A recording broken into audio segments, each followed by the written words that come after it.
हम लोग again MCQ question को देख लेते हैं जो बोर्ड में मोस्ट आस्क्ड क्वेश्चंस है। ज़्यादातर यही सब क्वेश्चन जनरली आपको रिपीट करते हुए मिलेंगे। ठीक है, सबसे फर्स्ट क्वेश्चन क्या मिलता है, identify the product which represent the solid state of the given reaction.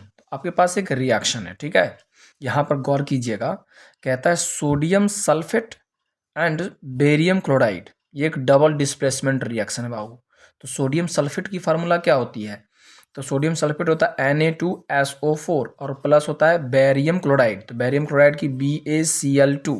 इस प्रकार से इस दोनों को रिएक्ट करेंगे तो प्रोडक्ट में आपको क्या मिलेगा, एक तो बन जाएगा NaCl और साथ ही साथ बनेगा BaSO4 और यही आपका प्रिसिपिटेट होगा, तो बेरियम सल्फेट। तो इस हिसाब से आंसर इसका क्या हो जाएगा, फर्स्ट का बी हो जाएगा, बेरियम सल्फेट।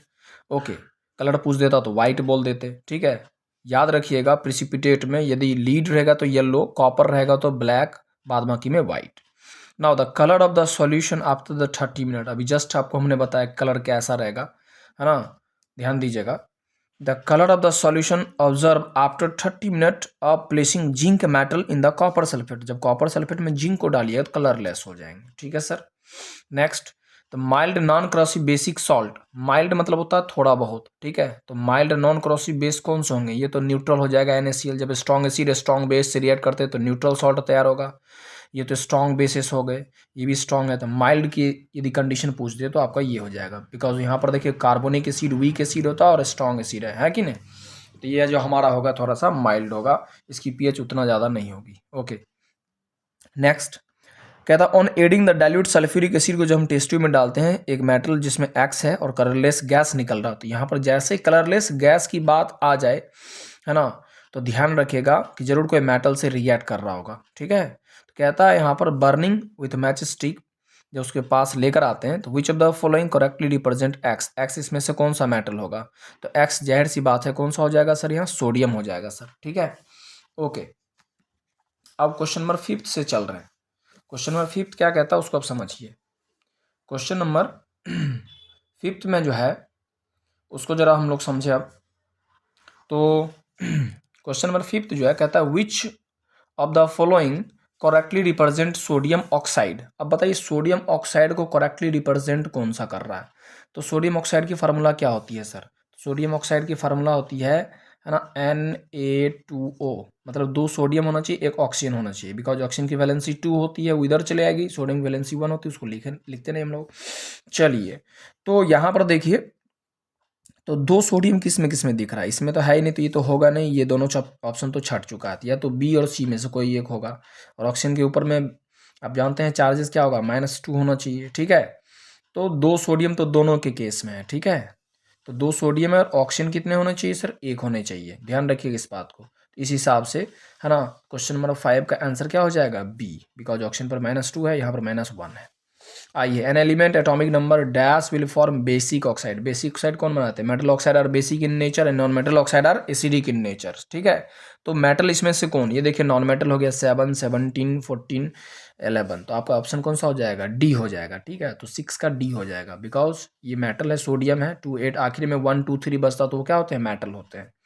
नेक्स्ट कहता है कि element M has 50% of electronic configuration. देखिए एम सेल में 50% कहता है, क्या ध्यान समझिए, an element M has 50% of electron filled in the third shell, है ना, as in the second shell. तो जब हम सजाएंगे तो के सेल में जैसे हो गया आपका कितना, के सेल में यदि 2 हो गया, इसको ऐसे समझिए, के सेल में क्या बोल रहा है यहाँ क्वेश्चन में कि के सेल में 2, एल सेल में 8, और जो सेकंड सेल में जितना इलेक्ट्रॉन है उसके हाफ होंगे थर्ड सेल में, तो हाफ थर्ड सेल में, तो इसका आधा 8 का हाफ क्या होगा, 4 होगा।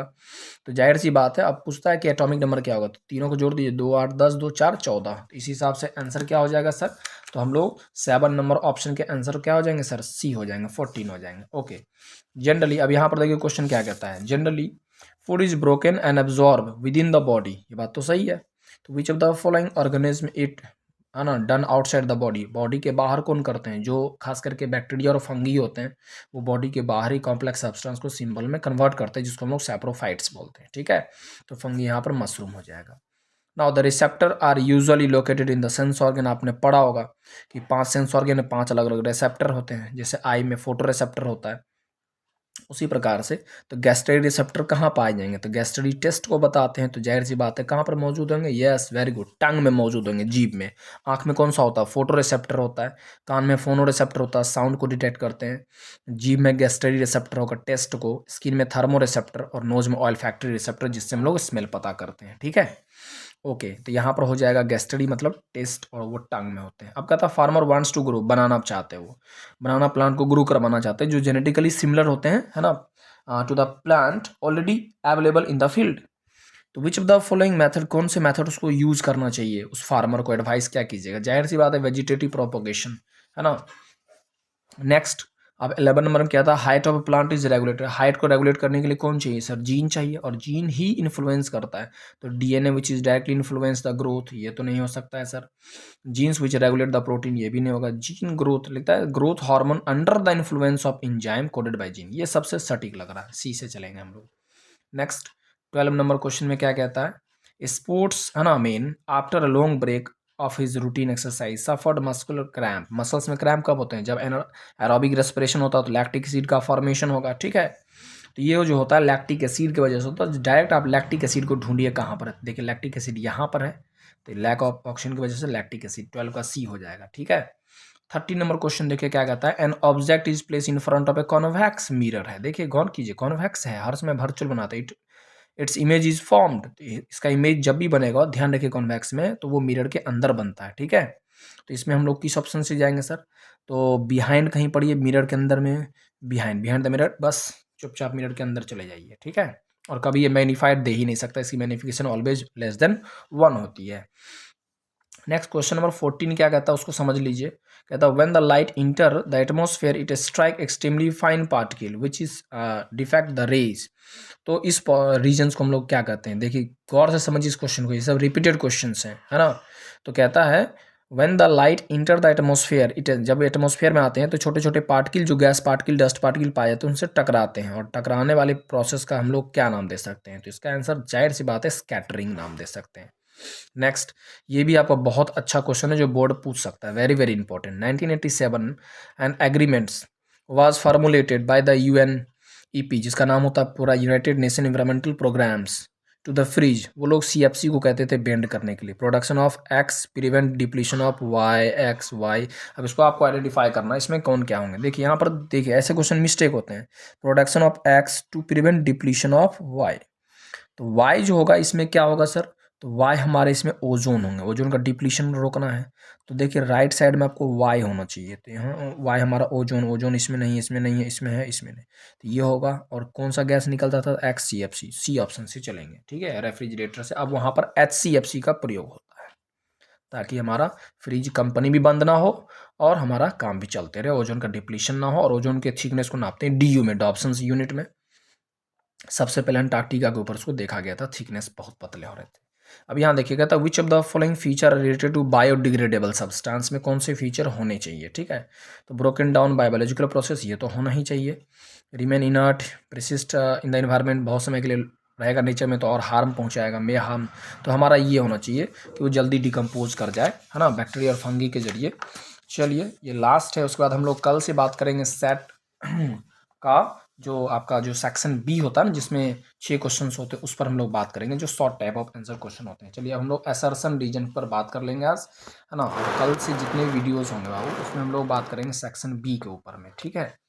ओके, लिखता है रस्टिंग ऑफ आयरन, आयरन में जब जंग पकड़ता है तो कहता है is an endothermic in nature. अब देखिए ध्यान दीजिएगा बात हुआ, rusting in the iron endothermic कभी होगा, गलत जवाब है, कहे कि असर्शन ही गलत लगे तो डी ऑप्शन से चले जाएंगे हम लोग। Next, probability of suffering of an survival of an organism produced through sexual reproduction is more, बात तो सही है, सेक्सुअल रिप्रोडक्शन से जो ऑर्गेनिज्म पैदा होते हैं उसकी ज़्यादा चांसेस होती है सर्वाइव करने की as compare to asexual, तो वेरिएशन की वजह से बिल्कुल सही बात है, ए से जाएंगे। असर्शन भी ठीक है, रीजन भी और करेक्ट एक्सप्लेनेशन है तो ए लिख देना है। A compass needle is placed near the current carrying wire, the deflection of compass needle decreases when the magnitude of current of the wire is increases, ये तो गलत बात है ना, काहे कि जब हम मैग्नीट्यूड ऑफ करंट बढ़ाएंगे तो डिफ्लेक्शन भी क्या होगा, बढ़ जाएगा, तो असर्शन ही गलत है तो डी लिख देना है। काहे कि आप जानते हैं कि मैग्नीट्यूड ऑफ करंट जैसे बढ़ाइए तो मैग्नेटिक फील्ड भी बढ़ जाएगा, तो डिफ्लेक्शन जो होगा कंपास में वो भी और बढ़ जाएंगे। Biodegradable substance result in the formation of compost, बात तो सही है, उससे हम कंपोस्ट तो तैयार करते हैं। And it is due to the breakdown of the complex inorganic substance into simpler one. ये भी ठीक है, असर्शन तो पूरा ठीक लग रहा है ना, उससे हम कंपोस्ट बनाते हैं, ये भी ठीक लगा हमारे हिसाब से। तो इसमें क्या कहता है, एक बार देख लिया जाए तो इसमें ए ही लिख दीजिएगा, है कि नहीं, ए या फिर किसी किसी में सी लिखा होता है, ए या सी में से रखिएगा। Okay, good luck. Next day से हम लोग बात करेंगे सेक्शन बी के ऊपर में, और एक एक करके क्वेश्चंस को हम लोग डील करेंगे। चलिए, गुड लक।